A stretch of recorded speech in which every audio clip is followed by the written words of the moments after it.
the Around the NFL podcast. Take their jobs seriously, but don't take themselves too seriously. That's the key. That's the key. So true. From the Chris Wessling podcast studio, it's Around the NFL.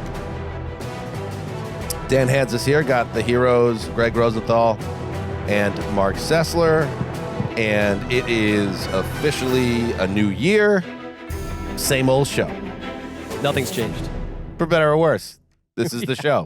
This is what we do, and we're going to give you what you expect. This is a show right here. It's not about the football. It's just the guys chopping it up. If you were hoping for changes, we made none.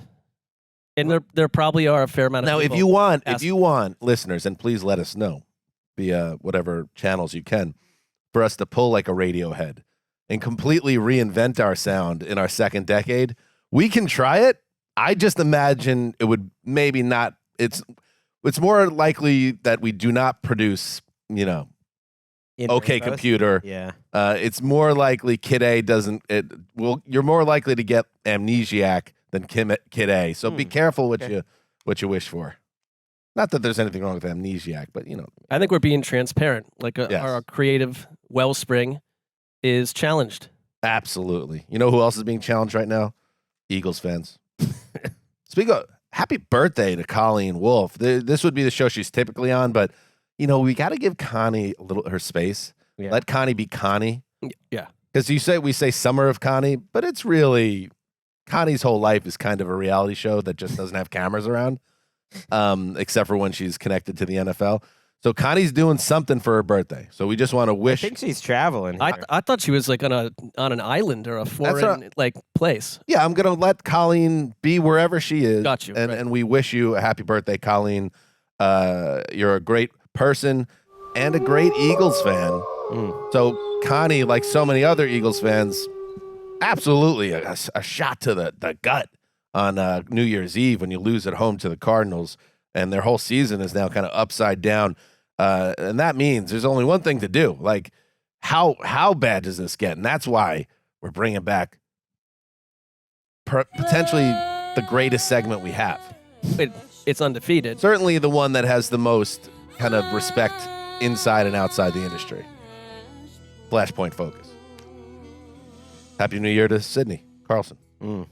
If she celebrates. Some might say, is this too late for a flashpoint for the Eagles? They've been heading on a downward Well, trajectory. I asked you that on text. Yes, well, that was the sum. I suggested this one, trying to get the upgrade for co-producer credit, suggesting the second, this is 2 in a row.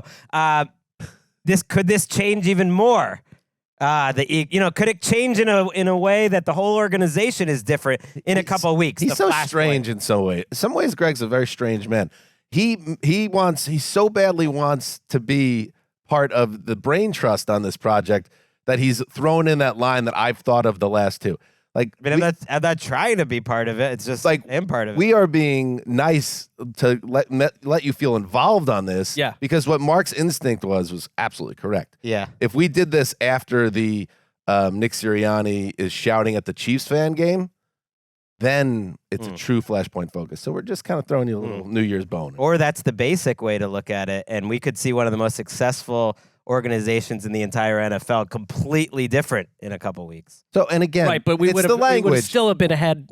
No, by because 21. I don't think I don't people know. are talking about the future of Sirianni. I don't know if Gregg understands it though, Mark. The basic way. Why the daggers always? Why? It's good content. That's the Gregg experience, I believe. Because there is a way. At You're times. right. And the reason why it ends up getting greenlit and pushed through legislation is that if this is the beginning of something horrific within the within Eagles Nation context. But there is a fair amount of pressure on Gregg for disaster to strike the Philadelphia Which area. has got to I'm not looking for that. think about that. I like this team. Because he loves the Eagles. He's got a buddy that works at the team. He does Super Bowl dinners. With Like, oh, where's where's Gregg? Oh, he's with his Eagles buddy. So now, in a way, you're celebrating their dysfunction. It's the organization he works for. They're in a fascinating place right now. And Now let's bring it back to business. and I'm just a showman. You guys asked for showmanship. Stirred up the pot. Well, we haven't. With my executive producers and with the show. Well, you're doing great. You're doing great. What did we decide? He's the gaffer? I don't need a gaffer is belongs to a union and has actual skills gaffing. So I'm not. All right, let's get to the rest of the show. We're gonna run out of time before Bo gets in here. We got a big guest. See, now he's trying to run the show. Just take it easy, Greg. We're proud of you. It's going to be a great segment today. We got a lot coming on. Here's what else is going on. We're entering week 18, and it's not exactly a hot butt check-in in the sense of like the preseason or even midseason, but let's just see where we're at. Where we're at. It's where they're, and it could be coaches, GMs, coordinators, quarterbacks, who has kind of the most at stake in these the last dying breaths of the regular season. But first, as we always do, let's get caught up on the news. I've got controlled fury, and I'm ready to go. I'm absolutely ready to go. I don't go the other way. So, and the team won't either.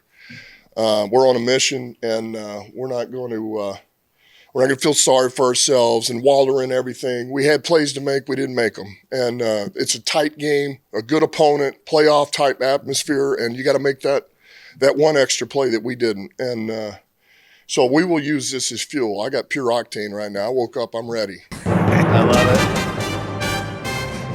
it. You know what? Like the last, I think it was Dave Cohen's is the last NBA player coach. You can't tell me Campbell wouldn't be somewhat efficient as a player with the intensity he has. He's obviously in great physical condition. I believe for a Lions defense, they could probably need a couple more guys to get him over the hump and to hoist the trophy. Get Campbell on the field for the rest of the year. I'd have no problem with that. Dave Cowens, great guy. The Hard Knock stuff where Campbell, couldn't he not move for 2 straight days because he like bent over funny or something? Remember that? Yeah, getting old's a bitch, but I just think I mean he's awfully tough. Those blocking tight ends, yes.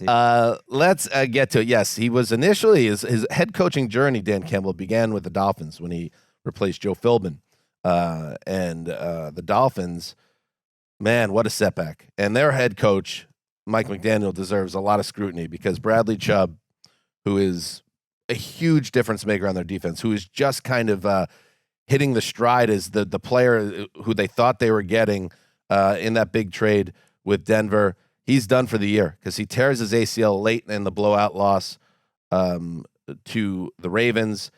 So you're going to now have to go the rest of the way without Chubb. They also are not going to have Xavier Howard on the field for this AFC East Championship game against the Bills. So this is obviously a big setback for this team, Greg. What does Chubb do? What does he mean to their defense? How do they overcome his loss? He's their best edge rusher. He's having the best season, I think, of his career, even better than any season he had in Denver. Maybe there was one early one. But the way he was coming on and essentially making you feel like, okay, we lost Jalen Phillips, the top 10, 12 edge rusher in the league, but we still got a good enough group with the 2 defensive tackles and Chubb. And now Chubb's gone too. And McDaniel, who's so forward-thinking, so many things frustrated me with the way he was playing his starters here. Like, that's the number one thing. When I run my team, the two things on my platform going to be... Why are we going back down this fictional road where you're now ahead? No timeout. Well, no, this is more of it's the front office. It's okay. It's I'm telling the coaches what to do. Fair. No timeouts allowed. Just take for a delay to avoid a delay of game. Just take the 5 yards. No timeouts. And starters are not playing when you're down 3 scores or up 3 scores. Period. In the final 10 minutes. I mean, because it's like Mike McDaniel has been beyond critique because of all the positives. But Brandon Staley a year ago, Mike Williams is in a game late and they lose him for the playoffs. And that was a huge. Without Mike Williams, like that Chargers offense, it's not the same thing. Like. Imagine Mike McCarthy does this with Micah Parsons. Absolutely. People would be over the moon. They'd be apoplectic about it. But, you know, McDaniel doing it. Banked a lot of, doing it. But he's banked a lot of goodwill for a good reason. But this is inexcusable that he was ever on the field. Mike McDaniel did acknowledge, like, in so many words in the press conference, like, yeah, that doesn't look good. Like, you know, I don't know if you're the head coach sometimes, like, you can't take everyone out. The thing is, though, every coach does this. It's very rare that this is a group think for all the coaches that I really think they get wrong. And you really hurt for Chubb, whose career completely changed when he tore his ACL the first time, and it took him a long time to get back to where he was. Really feel like it took him like 3 years, and he got there, and now this happened. But and you're right, Mark. You can't take everybody out, but you kind of can. But you got to take the stars out. You got the guys that are the ones this stands out as like the true difference makers. And with the matchup coming up against Buffalo, Tua's got a banged up shoulder. You don't have Howard. I mean, this could make a huge difference at the most critical time. Where's the Vegas at on that game? Because part of me thinks Miami is going to be. Are they at home, first of all? Where is that? They are. It's in Miami. I believe the Bills are favored by 3. Miami. Okay, I was going to say if it felt like that, it would be in that zone. I like Miami's chances, but you cannot overlook how important Chubb is to their pass rush, and we'll see if they're able to overcome it. In other news, Mason Rudolph is going to continue as the starter of the Pittsburgh Steelers. Rudolph, who has been with the team for years, and it kind of drifted into the deep background, but due to injuries and ineffectiveness with Kenny Pickett and then Mitch Trubisky, he got his chance, and they're playing well, winning the last 2 weeks. So Tomlin says he will remain the starter even with Kenny Pickett available to play, the former first-round pick. So this is Rudolph's the biggest moment of his career coming up in Week 18 against the Ravens. I mean, the Steelers' offense was unwatchable.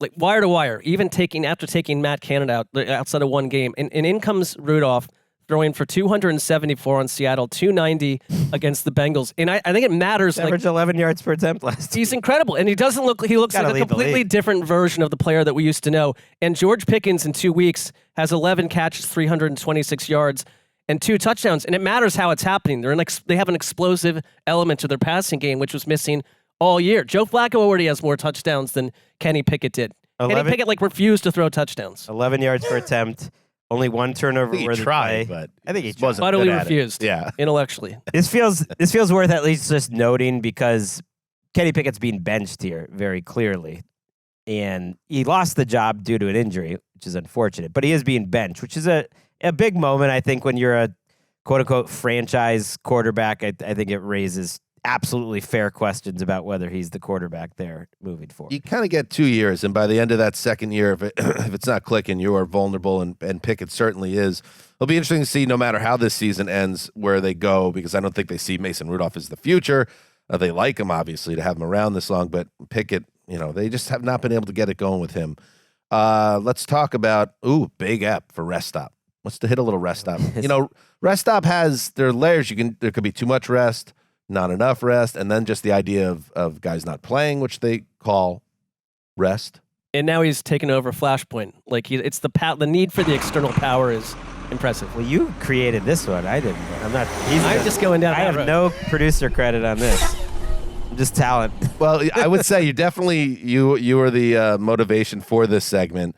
And Christian McCaffrey out Week 18 for the Niners. They've already clinched everything. He was banged up last week, but I don't imagine it's serious. We'll find out down the road. Lamar Jackson, unlikely to play as well for the Ravens. We'll see what else they choose to do. Baltimore has also clinched everything. We're going to get to the Eagles in a second, but Nick Sirianni said he may sit his starters. Which it's interesting because they have a chance to win. What is? I know that kind of threw me. Is there a time element to that? No, everybody's playing pretty much at the same time, right? I mean, they would need I think you're factoring in Dallas playing the Commanders. Let's save that. Yes, that's a major factor. And we mentioned Dan Campbell. Of course, Dan Campbell will play starters. He don't care. Campbell just wants to win ball games every single week. Any thoughts on that, man? Now, sometimes they say that early in the week, and then you get to the end of the week and you hear, okay, it's a plan. We're going to play Jared Goff for 2 drives. Maybe not. I believe Vegas thinks they're playing. This is always a very strange Vegas week. I put the words in that Lamar is probably not playing just based on the tone of what John Harbaugh said, but he didn't actually say anything, and that really will help the Steelers. Those darn Steelers, they're going to sneak in somehow, aren't they? I mean, it's not even somehow. They just need gotta give them credit. They need the Dolphins to win, and they need to beat the backup Ravens, which isn't a guarantee. Sometimes those backups go ahead and win the game. It's happened before to the Steelers, in fact. There's this the debate around the resting thing too with the Ravens specifically is they've done this before and it ended up poorly in the playoffs. And I remember those old Peyton Manning teams. That one time they sat everyone and lost the final Sunday night game to the Titans or something like that, and it prevented a Browns team that had won 10 games from going to the playoffs. And so I always sort of hated that move. And I think there the year that the Bengals sat everyone against the Jets. The Jets got into the playoffs, played them the next week, and thumped them. So it's like this stuff does matter, but I don't know if it matters with this rate. It's not specifically more attuned to this Ravens team. And the one Colts team with Manning that finally got through was not a great Colts team. They had to play wild card week, and they weren't a top 2 seed. And finally in the news, the Jets waived Dalvin Cook, the running back who signed for a fair amount of money right before the start of the season from the Vikings. He was seen as another piece of a potential championship run for my team. Not the case. He asked out, and the Jets said, all right, if you can find someone that wants to pick you up and maybe go for a playoff run. Tom Pelissero reported this and added the dynamic playmaker has, quote, fresh legs after minimal usage in New York and can now compete. Is that a report? Do we know that?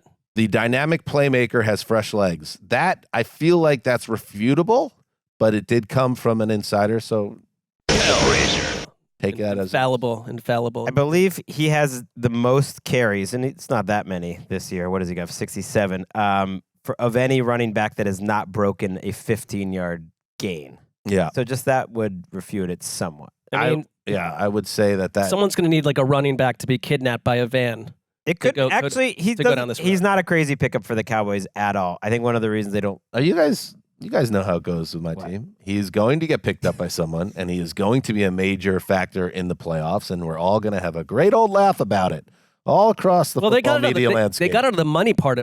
That is good for the Jets. A good old laugh everyone's going to have when Dalvin Cook rushes for 168 yards and 3 touchdowns for some team in January. I don't think you're getting those laughs. You're getting the laughs from the Cook deal to begin with. I thought that was a good move, and within 3 weeks, I no longer thought it was a good move. He was not moving very well. There's no doubt about it. All right, that's what's happening in the news. Mark, come on now. I know you root for a successful team now, but this is how it goes. This is how it goes. I get it. I don't know if everyone hates your team at that much. I don't want to laugh. It's not about hating the team. The Jets are fun to laugh at. I can concede that. And this is right. Kind of I would say this is less gag worthy than some of the stuff that's occurred to them this season. By the way, Greg, I was during our Rest Stop app, which was a good app, I thought. Good app of Rest Stop. I like to tag the Rest Stop with when we get off the rest stop and get back on the highway. I thought that I contributed to it as well this time. Very nice. I appreciate it. Well, what happens? What happens when I do that? You get a little royalty check. Is the rest stop drop on like page 9? I always feel like we're waiting for the rest stop for a little too long. There it is. It's tough on his producers. It's one of the ones where it's not a. There's a point. I can't fit it in. I don't want to jump on you guys, and I don't drop it in there. Okay. Because the rest stop needs its mechanic. I think one of these shows, one of us should like sit there on the soundboard and have to. That's coming this off season. Eric and I are switching. Sounds like an absolute nightmare. I've done it before. We've done that app before. I've been behind the glass once before. Well, do you not recall that? I don't recall our show from Sunday night, so I don't know. All right. I've been thinking about it, Greg, and you're right. You have been putting in the work on Flashpoint Focus, and you're due for a promotion. And I looked up on Wikipedia television crew. And I think, what do you think, Mark? Coordinating producer. Okay. Yeah, that sounds like broad. You could sell that to your friends. That's good. When you do it any way you want. When you get the CP title here, that's a nice promotion for a lot of great young, hardworking producers at the NFL. So that's a nice. You think, or line producer? What do you think? Not as good. I'll let you decide. I'll think about that. Okay, get back to us at the end of the episode. I don't like Greg's tone in general. I feel that too. Around this whole thing. Yeah, that's kind of what I'm inclined to go to start him lower, just to get really get that experience from the. Should we near the floor? I see what you're saying. So maybe we should bust them down to supervising producer. That sounds more. My one IMDb credit right now calls me additional crew on the. That feels good. On the Bravo non-hit significant others. Let's start there. I love that additional part of your crew. All right, we're going to bust you down to additional crew, but it's also a jump up from assistant to the gaffer. So we tell him you're an AC. An AC. All right, by the way, before we get to our buddy Bo Wolf, covering the Eagles and doing a great job at allphilly.com. Let's do a little hot butt check-in. Entering week 18, where do we want to start? We'll start with the coaches. I just want to kind of get this where it needs to be. There's only one absolute goner, right? It's Ron, right? Like he's the one that is either it happens right after the games on Sunday or it's the first name you hear on Black Monday. Yeah. Like he's the only one left because we've lost a few coaches already. We can some 3 have been fired. Overt ones. 3 gone. That would be Reich. That would be Brandon Staley, and that would be Josh McDaniel. So those guys who felt like Black Monday goners were already kicked to the curb. And I think Rivera is the last one standing that you know is gone. Is there anyone else, starting with the coaches here, that you guys are pretty confident are gone, or things calm down a little bit where there's no one else? Yeah, I was writing these down and thinking the over-under's now maybe 6.5, which is normal, maybe even lower than average. So we're only to 4 there with Rivera. Belichick, to me, feels all but certain. I would be very surprised. I know there's been some talk in recent weeks of what he would accept, Bill, in terms of restructure and who's picking the players. I just don't see it. I just think it's been going this way the whole time, and I do think he's a close to a definite. That decision feels like we'll learn that there's been reporting to suggest like this was already going to happen. They knew, so I'm with you on that. There was some positive stuff around Arthur Smith, but if they were to flatline this week too, like you were saying on Sunday night, maybe the owner makes a change there. Because what is the vision? Well, that's a coach off right there. Dennis Allen versus Arthur Smith. I was thinking, we said it mid-season when we did a hot butt check in our first one of the year, that the entire NFC South fell up for grabs, and then Reich goes, so there's one gone. I think Bowles is safe just because they have had really sustained levels of success this year. What if he just loses to the Panthers? That's what I mean. Yeah. So I wouldn't say he's in the clear. I think Bowles is certainly on the bubble entering Week 18. Arthur Smith and Dennis Allen, if they're not, they should be. And Steve Weiss, who used to work with the Falcons, like he's plugged in. He was very confident a few weeks back that Smith was staying, but I don't know if something has changed with Arthur Blank, the owner, since then. We did get that NPR reporting on Blank, if you recall, a couple weeks which I thought was strong. Very strong. I mean, it was directly from the owner. Strident journalism, I called it. Well, they lost by 20. Silver Fox, gentlemen, just getting the info. They lost by 20 since then, they've lost by 20 to the Bears, and I can't remember if he was on the show before or after they lost to the Panthers. But then losing, if it's, let's say a bad loss to the Saints here, you're 7-10, you're not improving your win-loss. In your 3 seasons, your 3rd season is supposed to be when the vision comes to the fore. Here is their rank in overall efficiency, according to DVOA. This is going to be gross. His first year, 30th. Okay, he took over a tough situation. 2nd year, 19th, nice improvement. 3rd year, 28th. You're the 5th worst team in the NFL right now. And in your 3rd year. And packed into that was this idea that you were going to develop Desmond Ridder. And, a lot of suspicion around that to begin with. But you're an offensive coach. That didn't happen. And I would argue these days, like with Mike McDaniel, with Sean McVay, like it isn't 3-year rebuilding plans. It happens quick. With some teams, it just happens. And, I mean, I thought we were more on the Arthur Smith thing than made sense looking back now, but it seemed like they were going to flip the switch, and you get Bijan Robinson, and like they're unwatchable. To me, they're worse than their record indicates. They could very easily be a 5 or a 4-win team, right? With a harder schedule. Which Arthur Smith's like, well, we're not because of the coaching. Or because you had the easiest schedule ever, but losing to the Saints. On the flip side, like I know Dennis Allen's supposed to be safe now. They're coming off a big game. But if it just flips and you get swept by the Falcons, your biggest rivalry, your rival, and you're home, and the fans are booing, I don't know. It might seem strange so big to base one Sunday on such a huge personnel and team decision. But with these guys, I think they're right on the bleeding edge. By the way, NPR PBS coverage, a joint coverage of NFL personnel movement. You know what I would call it? No frills, hard-hitting journalism. Well, that's what it is. So and we always respect that. Also, I'm going to put a name out there. Well, Mike Vrabel's floating. We could talk about him, but I really think and this one feels more silly, and I was on this last week. Antonio Pierce. I think with the Raiders and with that particular owner, I almost feel like that's going to decide who do they have in Week 18. The Raiders. They have the Broncos at home. Like that home against the Broncos in a game that means nothing in terms of the playoffs. I kind of get the feeling Mark Davis is going to make his decision at head coach based on the result of that game. I think so too, and I think like there's an argument for Antonio Pierce compared to what they were before him, but I think a lot of it is like the literal owners said like I should have hired Bisaccia after what he did. So that it's also like, doesn't mean you should. But Bisaccia also took them to the these playoffs. owners, like they're not all equal, and like Mark Davis has done a lot of things that would make you shake your head. He's 4-4. This would put him at 5-4. They've been good at home, where they really have a nice crowd there, a nice rate. Players love him. So yeah, I think you're right, Dan, that this could emotionally. We just have seen it so many times. So he's someone I think that could come or go depending on this game. I think moving to quarterbacks. I think. I have one. Oh, go ahead. Surprise. Well, we can talk Sirianni with Bo Wolf, but that was part of the reason I got a triple question mark there. Worthy question. Okay, it's like Sirianni. Flus, Eberflus feels safe.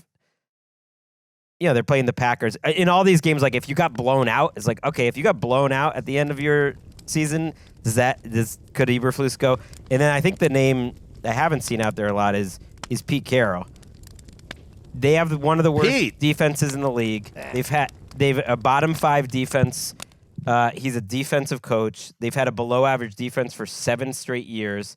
If they lost back-to-back games to the Steelers and the Cardinals to lose the season, and you're just stuck in the middle again, it's very confusing what the ownership situation is there. When things were getting a little thorny 4 weeks ago, there were some whispers about Schneider and Carroll maybe not on the same page, and like some pointing fingers. So I just don't lose to the Cardinals. And I feel like they could very well lose to the Cardinals. If you lose to the Cardinals, I think maybe anything is on the table. Okay, I mean, but again, that's why I don't. Some of this is hard for me to wrap my head around.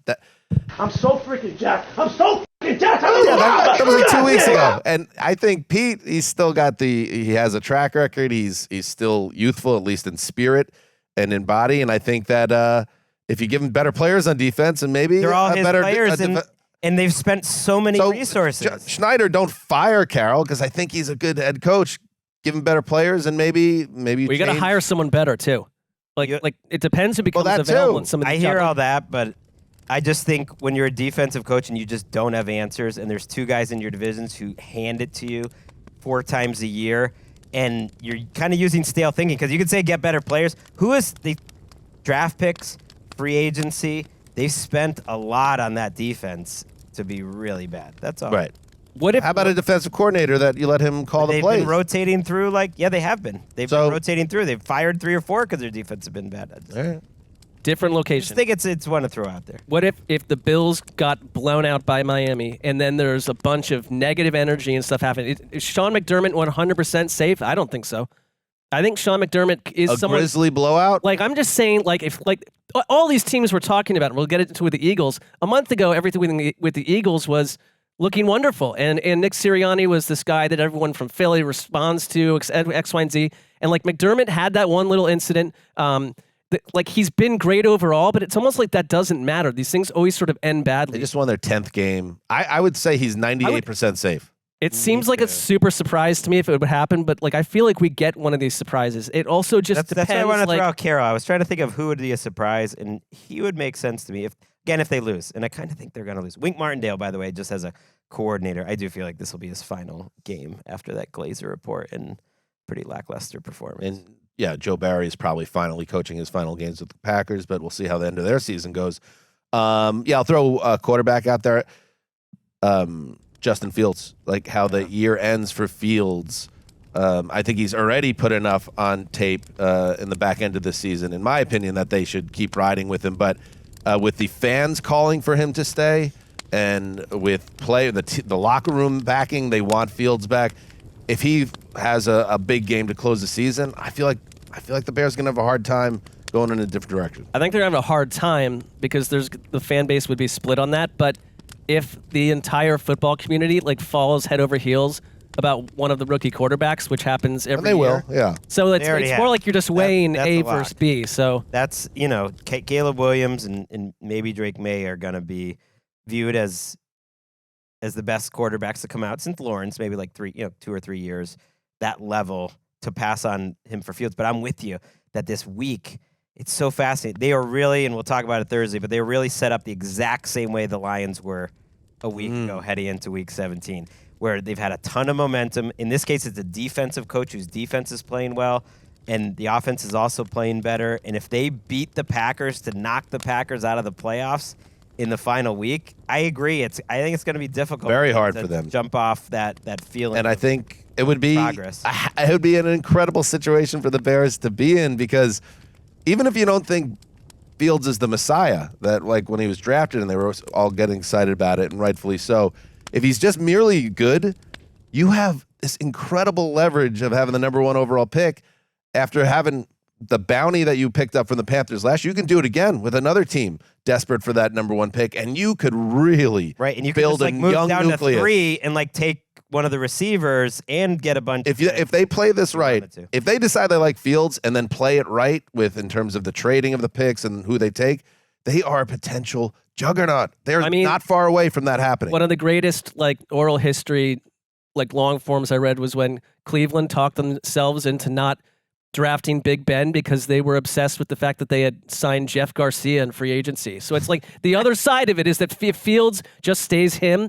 And then the GM has to sit there and be like, it's my name if we don't go get like the clear-cut number 1 first overall pick just because we can add assets around Justin Fields. That has to work. Right. It's a fascinating philosophical. It has to work. Either way, it has to work. Right. Yeah, but I know what you're saying. It's a fascinating philosophical discussion, which we'll be having for months, I guess. But it's like a cost-controlled quarterback in Fields who you kind of know now. He's going into year 4 and 5. You could pick up the option, and it's still pretty low money.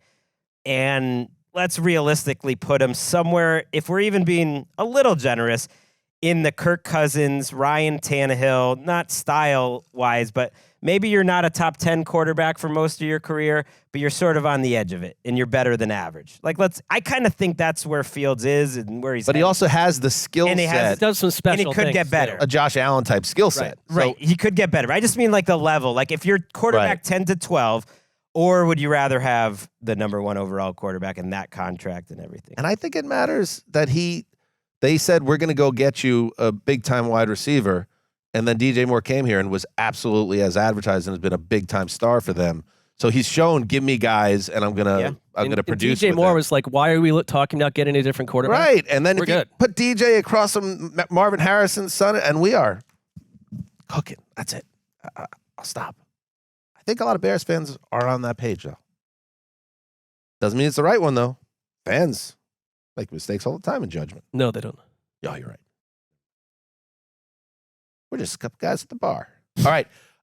Any other player, by the way? Well, the only Yeah. this is a mid-level quarterback who's like a fringe starter. But like a week ago, like the Baker Mayfield thing was working in Tampa, a team that they're not in position to go get a number 1 overall pick. And there was reporting around the fact that there was mutual interest on both sides, coming from an agent, coming from someone in the team. I get it, but like after last week, talking about like 2 weeks could change things. Totally flatlining against the Saints. And then if they were ever to lose to the Panthers, it's like, that would. We're looking for a new quarterback and a lot of things at that point. That's a good point. Maybe a new head coach, maybe a new GM, maybe a new quarterback. That's Mark. I know you're under the weather, but I'm glad you brought that up because they are a team in flux. If they it is crazy bottom how out much week is 18. on week 18 against a Panthers. I mean, it shouldn't matter, but I think you're absolutely right. And then if he plays pretty well, you make the playoffs. You maybe play well in the playoffs for a game. Heck, they might play 2 because they're playing the Eagles. I'm going to throw out a random name here. How about Rams defensive tackle Kobe Turner? Oh, who's Kobe Turner? He's someone that's not even listed on FanDuel as one of the top 6 possible players for Defensive Rookie of the Year. This man has 9 sacks. Do it. He's at 2.5 in the last on Keep Sunday, going. didn't he? The pressures he has, I was looking him versus Carter. He has more pressures than Jalen Carter. I think Defensive Rookie of the Year should be much more wide open than it is in Vegas, where it's Carter as a pretty decent-sized favorite, and then Weatherspoon is in there for the Seahawks. Turner is there, the PFF grade, the pressures, everything lines up. He needs to, I think, get some media momentum and maybe have another sack or 2. But man, like a defensive interior guy getting 10 or 11 sacks, that would be nice. Go in Drafted Defensive Rookie of the Year. 89th overall. I mean, you want Les Snead. Their draft class. Good job, my man. He's had a year. And Shawnee McVay. They are building that thing on the fly. All right. Any others? That's it. They're not going to play Garrett. I would say Garrett. I do love Kobe It'd Turner. be nice for Garrett. Kobe Turner, see, he's not on the hot that's seat. the value that you bring, Greg. So much value. But to drop a Kobe Turner, it's like, yeah, we talked about the quarterbacks, but there's also a nose tackle that no one's paying attention to. Not a nose week tackle. 18. Yeah. It's like all on the line. What is he? Where's he at? Defensive tackle, I guess. An end, kind of like one moving around a little bit, but yeah. Why'd you have to correct me there? Just let that one go. No, nobody would have known. Maybe like Bo Wolf would have known. But like 99.8% of people would have been like, oh, nose tackle. That's right. Well, now you've made a fool of me on the show. Thank you. We're not going to be able to come back from that easily. We're going to bust them down for that. You're an intern again. I'm sorry. We got to take it. No. Additional crew. What did we decide? Additional crew in AC. Additional crew. That's what they give me for like driving the director, executive producer to Target to pick up things. No, you're way more valuable than that for a break. Flashpoint Focus. And we're going to get to it coming up after the break. Path might be harder, but shoot, like I said, our goals are ahead of us. We got to get things fixed, and we got to get them fixed fast. We're not where we want to be right yet, as far as how we're playing right now, and how we're coaching right now. But we got time to get it fixed, and we'll get to back to work tonight and tomorrow. Welcome back, Nick Sirianni. Whoa. The Philadelphia Eagles started 10-1, but have lost 4 of 5, coming apart at the seams. It seems this year, inconsistent on offense. Defense has turned into a mess with Matt Patricia being tasked to fix things up. So that tells you a lot. And now we're going to be joined by a guest who knows this team as well as anyone. He's been on the show before, a friend of the show, now with allphilly.com, ALLPHLY.com, covering the Eagles. It's Bo Wolf. Bo, welcome back to the show. Thank you for having me. I got to say, the last time I was on, the first time was I was on paternity leave after the birth of my daughter. This was 2020, so Eagles despair sells, I guess. But I gotta thank you guys because we all like measure time in different ways. I look at my daughter growing into the the dynamo she is today. Just this force of nature, and all of that time, 3 years and 2 months or so, it's been in the back of my mind. Am I on the hit it and quit it one and done list? So now I can be a more present father. You are definitely not. No, we just needed the Eagles to start falling apart. That's what we like. I'm picturing, Bo, like all these great milestones of having a young child, and you're and your wife's there, and you're just looking off into the middle distance during first birthdays and all these Christmas and all that stuff, wondering, will they call again? Now you're there. Maybe my resolution should have been to be a more present father, and you guys are giving me that now because now I can put that to bed. Well, that's what we do to help our guests, and you're back on a second visit, so you're a good guest. And Bo, just I took a big hit to my integrity at the end of the last segment with the whole Kobe Turner nose tackle debacle. You have a connection to Turner, I understand. Yeah, I mean, I figured you were doing that on purpose. We're doing Wake Forest here. We got a Go Deeks conversation. Greg Dortch lights up the Eagles last week. We can just make that the whole segment if you want. And you knew that he wasn't a nose tackle, right? Well, of course, all good Demon Deacons know that. Damn it, Tim Duncan knows. All right, let's talk Eagles. Let's do it. What's going on? What the hell? As Vince Lombardi once said, what the hell's going on out there? Is this team, and someone was asked, I wish I could remember who it is right now, is the team still believe in the direction of the head coach? And it was answered in a way like, don't even bring that up. Do you feel like there's something internally building with this team that could potentially blow? How bad is it right now with the Eagles? I do. And I think the thing that gave that all away was the decision to fire but not fire Sean Desai in favor of Matt Patricia. I mean, there's a saying that Fletcher Cox likes to say, which he's shared with us on our podcast, which is the calmer you are, the calmer we are, right? And so, longevity wise, keeping the temperature of the team wise, you want a guy who's sort of steady. And that decision at that point in the season when you came off 2 blowout losses to the Niners and Cowboys. And there's some understanding that, maybe they were looking at that decision at some point during the bye week. But to go from Sean Desai, keep him around and sort of like do the embarrassing thing of, making him be on TV upstairs, and then bring in Matt Patricia, who does not have a great track record as a defensive coordinator. He's not calling this defense. And you set it up so that, okay, he gets to play Drew Lock and then, Tommy Cutlets and then this Cardinals team that's very bad. And okay, the defense should look better. And then they come out and put out like the worst defensive performance of the season against the Cardinals. They give up 4 touchdowns on those 4 second half possessions. Like I think there is some rot. And you think about like why that decision would have been made, right? Is it either Sirianni, being a little bit defensive about what is going on with the team and thinking that he has to make a change? Is it the input of Howie Roseman or Jeffrey Lurie, people from above? Whatever the answer is, neither is suggestive of longevity. And so I don't think that means that, Nick Sirianni is definitely on the hot seat when the season is over. But I think if you look at some of the body language stuff that goes on the sidelines and some of the conversations that are being had about the predictability of the offense, and you think back to the decision that, Jeffrey Lurie made to move on from Doug Peterson after 2020, what he said was like, deserve has nothing to do with this. It's like, how do we move forward? And so like Nick Sirianni deserves to still be the head coach of the team based on how good he has been over the course of 3 years. But if they don't get the answers that they want at the end of the season, and certainly they know more about the dynamics in the locker room than we do, then like knowing the history of this organization, I don't think it's insane. Wow. I was fascinated. It was a couple weeks back, Bo.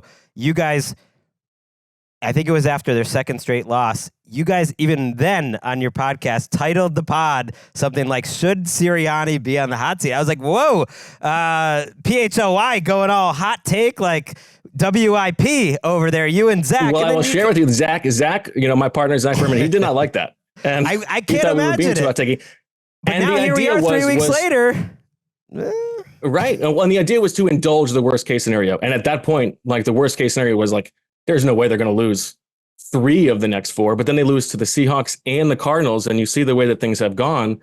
The way that I framed it is that like this season has been like they are speed running the post 2017 collapse.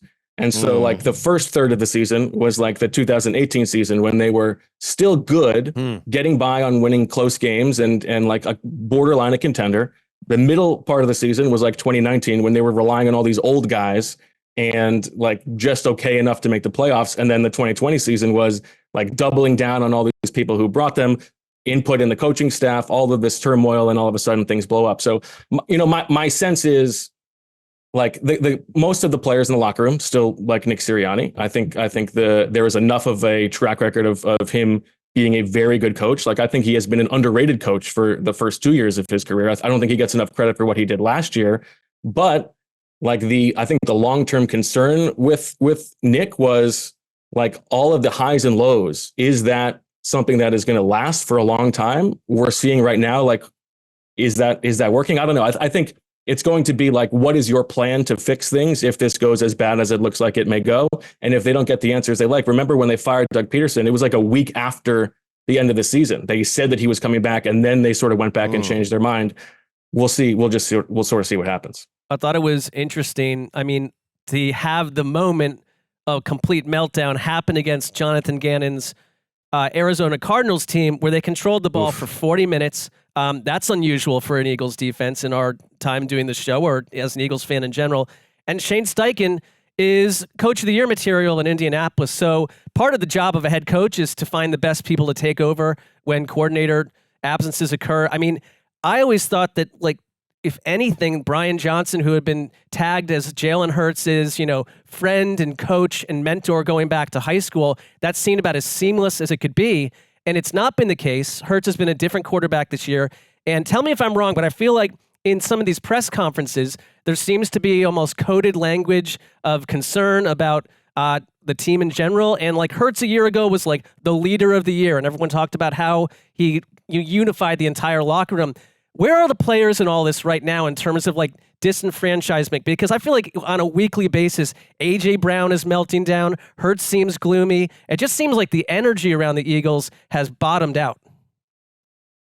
I don't think there's any doubt about that. Like vibes wise, things are not great right now. AJ Brown has declined to talk to reporters after each of the past 2 games. He didn't talk last week. He said, if I've got nothing nice to say, I'm not going to say anything at all. The Jalen Hurts of it all, I have sort of made the case that like the team takes its personality from Jalen more so than Nick over the past couple of years. I don't think that Jalen has been the problem, but I do think if we take a step back, it is fair to say like, okay, the degree of difficulty for this season is very difficult. There's a reason that, teams who lose in the Super Bowl do not often get back. There's rest to it. There is like the adjustment of expectations and dealing with guys in the locker room. As you said, they lost both coordinators. We made such a big deal last offseason about this was the first time that Jalen Hurts was going to get his second season in a row with the same offensive play caller for the first time since he was in high school. Okay, like just because he knows Brian Johnson doesn't mean that that's going to be a seamless transition this year. But like, if I'm AJ Brown and I am this ultra competitive guy and I want us to win more than anything, and I know that one of the best ways for us to win is for me to get the ball, and I'm not getting the ball enough, or we're like the play calling on offense or the structure is not taking advantage of me and Devontae Smith and Dallas Goedert enough, I would probably be upset too. And I think that the second to last possession of the loss to the Cardinals was sort of telling here, right? Because the defense had been getting totally run over all game long. That the defense doesn't stand a good chance of stopping the Cardinals here. So Jonathan Gannon, with like 5.5 minutes left, makes what I think was kind of a shrewd decision to go for the onside kick, knowing that if you don't get it, you're sort of baiting the Eagles into being a little bit conservative there to settle for the field goal because they're already within range. And the Eagles get the first play, they get a nice completion to AJ Brown for like 15 yards. The next play is a called run, and Jordan Mailata gets called for holding. So now it's 1st and 20. And there's 4 minutes left. You should still go for a touchdown. This is a bad Cardinals defense. And you've got AJ Brown and Devontae Smith and Dallas Goedert, a very good offensive line, and this quarterback you paid all this money to. And instead they call Jalen Hurts run, read option, and then a screen to Kenneth Gainwell on 3rd and 19 that gets Devontae Smith injured as a blocker. And I'm sorry, gets everyone booing as the team takes the lead with 3 minutes left. I don't know if I've ever heard that booing before. It's booed literally as the team takes the lead with a couple minutes to go. It's kind of amazing. Right, and if you put all this money into those players and you can't trust them to go win the game against a team that is like incentivized to lose, then what are we doing? It's a great call because who knows Nick Sirianni's tendencies better than Jonathan Gannon? They were together every day, and you're right, he baited him into that, and sure enough, it ended up getting him beat. Now, you also, one of the things I keep going back to, because there's been obviously a lot of studying of what's wrong with the offense, why it hasn't been consistent, but they invested 4 first-round picks in that defensive front, and to watch what the Cardinals are doing, and we all like James Conner. He's overcome a lot. He's a solid running back. And Michael Carter, I remember back in his Jets days early on, he was a guy that had some juice to him, but had been off the radar for a couple of years. What they were able to do to just running over this expensive, high talent front of the Eagles is another sign of what's gone wrong with the season. Like, can you help make sense of what has happened up front? That was supposed to be the strength of their unit. It's a huge question, and it's the biggest problem with the Eagles this season. I think it's the biggest reason they are where they are is that the defensive line has underperformed. We had Brian Baldinger on our show today, your boy, and he's talking about how Jordan Davis is out there looking like out of shape, not trying, like why is he even active? Like, we're talking about the guy they drafted 1 spot over Kyle Hamilton, by the way. Like, maybe there is a bit of a diminishing returns to investing everything in the defensive line, but it's not just Jordan Davis. These guys are underperforming. And one thing that is on my radar about the Sean Desai experience here is the Eagles organization has for so long been very heavy about their defensive line rotations. And the position coaches at defensive tackle and outside linebacker are the same as they were last year. Nick Sirianni is the same. Howie Roseman is the same. And the only different variable there is Sean Desai, and they were playing these guys way more than they had in years past over the first half of the season. And it's possible that was a source of contention. Josh Sweat has played already like 300 more snaps than he did a season ago. And if you were to tell me that this looks like a defensive line that is exhausted, that is what they sort of look like. But that's no excuse for as you said, like the defense is built around this defensive line having all of these former first round picks and high priced players. Meanwhile, you got Hassan Reddick dropping in coverage like 7 times last week. It doesn't seem like they're making use of their resources. And there haven't even been that many injuries. Like there have been some injuries. Nakobe Dean, they were counting on to be their main linebacker, is out for the season. They've had a few injuries. You know, Darius Slay has missed the past few games, but it's no excuse. I mean, they have been like the worst third down defense on third and long in the league by a mile. It's sort of hard to explain. Right. Wait, there's so much talk about Hurts, and then I look at it and I'm like, he's still played like a top 10 quarterback. They have the number 8 offense in the league DVOA. They have the 28th defense with all those resources. That is the story. You've had this theory, like their coordinator was supposed to be Fangio, and somehow that got messed up. I actually don't even understand. It was supposed to be Fangio, but the Jonathan Gannon tampering case with Arizona somehow all led to that. Like, what happened there? And do you think, like, if this goes really bad, like they either lose Sunday or they win Sunday, but then they lose the first round and it's ugly? So this is a 2-part question. The Fangio thing, just explain to me. And then do you think things get blown up? Like, where do you see the blowing up happen? Because front office also might change. Like Alec Hallaby is supposedly getting interviews, with other organizations. Like a lot could be changing here with this team. Yeah, I think Ben Standig at The Athletic had the rundown of Commanders candidates. He had Hallaby there. I think he's been linked to the Chargers as well. Well, first of all, the Fangio thing. He was in the building last year. All season, he was sort of out of the building as a consultant, but they sort of had him on retainer, and then they brought him on like full force in the playoffs to sort of have him under contract. And listen, it's not totally dissimilar to them having Matt Patricia this year. Like he was sort of their plan B, knowing like when Jeffrey Lurie once said that in 2021, the first year that they were renting Jonathan Gannon. They knew that he was going to get a head coach job at some point. So they had a plan B in Vic Fangio. And like, we know that there is this disconnect with the Cardinals because they had that trade, as you guys have talked about, because of the tampering. And so Fangio gets like offered the Dolphins job around the time of the NFC Championship game, but he doesn't take it because the reporting is that he was sort of expecting to come to Philadelphia, but Gannon doesn't talk about how likely it is for him to go to Arizona, and maybe he doesn't know.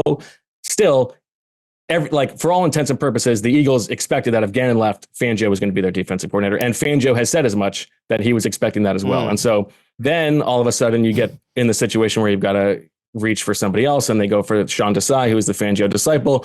And then in April or May, they bring in Matt Patricia, I guess, as a backup plan.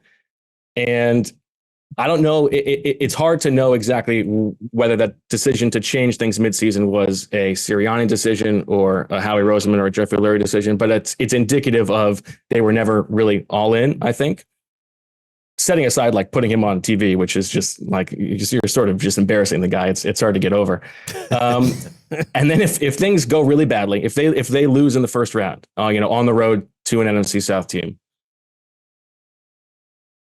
I mean, I think that it's a difficult conversation between Jeffrey Lurie and Howie Roseman and Nick Sirianni about what do you need to change. And I think they obviously need to make wholesale changes on defense.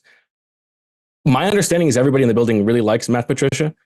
And to me, from the outside, it's a hard sell to sort of hand things over to him. But maybe they're thinking that if he gets to build the defense the way he wants, that then it changes something. On offense, I think they need, at the very least, fresh perspective. And you saw them do this. They try to do this in 2020. They brought in like Rich Scangarello to be the like Kyle Shanahan whisperer, like married to the run game and the passing game. One thing you see about this Eagles offense, and it goes to the lack of creativity with it. Like they run motion at the lowest rate in the league. There are no real easy buttons. They're terrible against zero blitzes.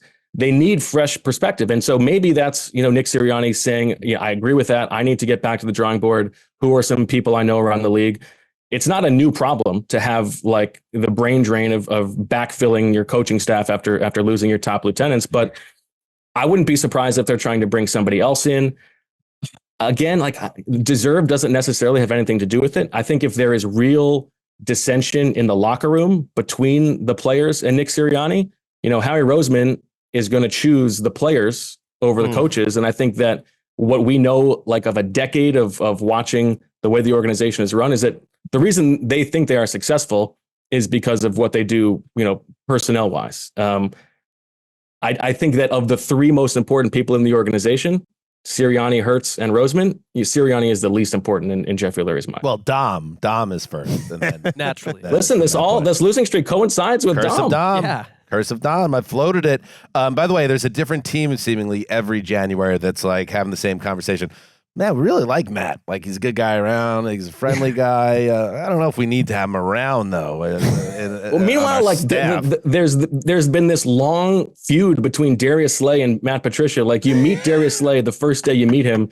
The first thing you find out is he doesn't want to be called Darius. Call him Slay. The second thing you find out is he hates Matt Patricia, and then they bring in Matt Patricia. Now they say that they have mended those fences. Slay says everything is fine. They hug on the field before the game, but like it goes to tell you that is every side of the organization caring about every other side. Yeah. Right. No, he calls him Darius. That's why it happened. And I'll put you on the spot before we say goodbye and check out Bo at allphilly.com, where they do great coverage of the team. You mentioned it. They're most likely, unless the Cowboys gag, which is certainly always possible, they're going to be on the road against the NFC South winner the first weekend of the playoffs. Let's say things go sideways. Baker and the Bucks 31, Eagles 17, all sorts of breakdowns on both sides of the ball. All that bad body language, it all comes out during the late stages of the game. The pressers are pretty woeful in terms of what people are saying. The energy's terrible. Percentage chance Nick Sirianni, as the head coach, gets fired after an event like that. Cataclysmic. Flashpoint Focus it for us. Percentage. You're going to get me in trouble with Zach, I think. I'm going to go in that situation. Yes, that exact situation. I mean, he doesn't listen to this show. 31-17 Bucks. I'm going 60-40. Whoa. New head coach. He gone. I mean, that's a lot of ifs to get to that point. We won't. Yeah. We're not going to pull it for social. Pull it for social. No. No, we won't do that to you, Bo. But I just wanted to ask you that. I'm giving you the same odds, Bo, if what we thought might be an annual occurrence, we have a tennis rematch at this Super Bowl if the Eagles somehow sneak in. I don't know if Dan even knows this, but me now and you're Bo, playing tennis with people at the Super Bowl? Me and Bo, it was probably the most fun I had in Arizona. Also, Greg wouldn't bring it up unless he won. So no, I lost. Bo took care of me in a big spot. Wolf. Big server. I could still move, but the lack of tennis playing over the last 20 some odd years came back to haunt me, and he took care of me. Good job. Well, you're used to taking down Walker, right? It's a little bit different. Greg often has stated he was like a tennis champion where he was from. My team so won. What does that say about Bo? He's a big hitter. Big hitter. It lays out the truth. Wow. And I think I might actually be in the Super Bowl this year. I think we're doing shows there for all PHLY, so we might get a rematch whether the Eagles are gone or not. Maybe we can do it then. I think I'm going to watch. I would need a couple drinks, but I feel like we could commentate. I've not played tennis Could since, be a podcast. which is not a great we clearly sign weren't for invited me. to watch the first time. So Right. this is another one of Greg's secret Super Bowl week. I'm sure you were going to get an Uber on Saturday morning out to some old folks' home where we some. It was a great setup, but it was. I would not have great. Saturday is going to be. Meanwhile, my 3-year-old's making all this noise upstairs. I'm sure you can hear. She's probably wondering, "Are you going to finally pay attention to me now?" Right. Appreciate me, Daddy. Go do that, Bo. Thanks, buddy. Appreciate you. See you, Bo. Thanks, guys. All right, another big performance from Bo Wool. Never under consideration for hit it and quit it. Just we waited for the right moment to bring him back. But we're so vague about who's on the bad list that if you haven't been brought back, it would go through your mind. He's in a tough spot because Eagles are one of my adopted teams. Colleen kind of handles the Eagles situation, so it's tough. It's tough to break in there. I think if I was playing singles with one of the hosts of this show, singles tennis, I'd assume I'm on the good list. Yeah. Well, but if Bo listens to the show, he knows I'm not the one making that list. Ultimately, I can contribute, but what does that mean? You're making the list. I don't make the list. Listen, if you are, who's making the list, Mark? I mean, I would say I have a voice. There is very little controversy between us about who's on that list. That would be true. There is That's consensus. true. Absolutely true. There is consensus. We're not going to be. There's never been a one where you guys like, no, he's good. It's like, no, he gone. Right. No, like usually we're on the same page. It's a short list. Very short. I could think of one in particular. Yes. By the way, I figured out what it is about. I don't know which one you mean because I can think of two. All right, go ahead. Oh yeah, no, I know what you're talking about. The thing about it is, because I want to make sure we're on the same page in terms of credits for production on Flashpoint Focus. That's imperative. Yeah. I think what it is that we're bumping up against, Sessdog, is that Gregg really is important to it, and it's almost like to take it and frame it in like a TV show. He's like the talent. He's like a real talent in the writer's room, but there's also, he's kind of erratic. He's like very confident, he kind of shoots from the lip and gets some people uncomfortable. There's been a couple inter-office romances that went sideways. Wait a second. He crashed a Porsche after the holiday party one year, and there's just like, he's such a talent and we want to promote him and keep him within the enterprise. We do. But there's always just these things in the back of our mind, like we don't want to create a monster or feed the monster. You know what I mean? Yeah, I think that, it's when you give Gregg a little bit of power, you start to become concerned with what can unfold at that point. And, we sort of see it in various tangible ways, even with this production. I'm a weirdo. But you know what I mean, Gregg? Like, it's not personal. It's just, I want to make sure, like, this is such a valuable property. You're threatened. A little bit. You're threatened. I think you're a little erratic. You're using a guiding hand, Dan, like a fatherly guiding hand. You don't want. We see it. Yeah. We see it. We see what's happening, and we're like, can we control this? Yeah. I don't know. I mean, I know the answer to that. Look, he's about to say something else annoying. You're like you're Officer Winslow on whatever that show was. You don't want Urkel taking over. You don't want to become the Urkel show. Okay, that's a wrap. So you framed yourself as Steve Urkel here. Family matters. Family matters. Carl Winslow got banged, that actor, because he was coming off Die Hard, and they were like, "Oh, we got a vehicle for you. You're going to host like this very family-friendly sitcom on ABC." And he's like, "That sounds great," and he becomes the star until Urkel shows up, and Gregg has positioned himself as the Urkel. Did I do that? And all of a sudden, it was Urkel merch, and everything hung on Urkel. Yeah. Yeah. Well, wait. So I'm not a religious watcher of that show. It's been a while. You want to know who you are? Did he not appear like early in the show? Like, did he come in? Urkel was initially would show up every once in a while. And no, you are not, because I know you sometimes get worried. You're not the. They had one daughter that just disappeared on that show. That's not you. How did she disappear? I always like that. She was gone one day. She was gone. They're just like, this isn't working. It's either the grandma or the daughter. Someone one day was just gone. Written out the script. Any Family Matters watchers behind the glass? They were not even born when that show was on. I mean, they don't know. They probably are just waiting. They're probably like looking at their clocks right now. All right. That's it. Anything else? Good show. Got the big Thursday preview. It was fine. It was a B-. B-, I would say. Really good though. Strong B-. B? Nah, I think it was good. B-. That seems fair. Good? It's fair. I mean, unfair. You're saying it's unfair. I think that's the level we've been at. That's our level. 11 years. Why go high? Why go like for we said, today? We changed nothing from last year to this year. So. All right. Until, let's see, what is today? Today's Tuesday. Tuesday. We'll see you on Thursday with the Week 18 preview. Hopefully, another B-. Till then, heed the call.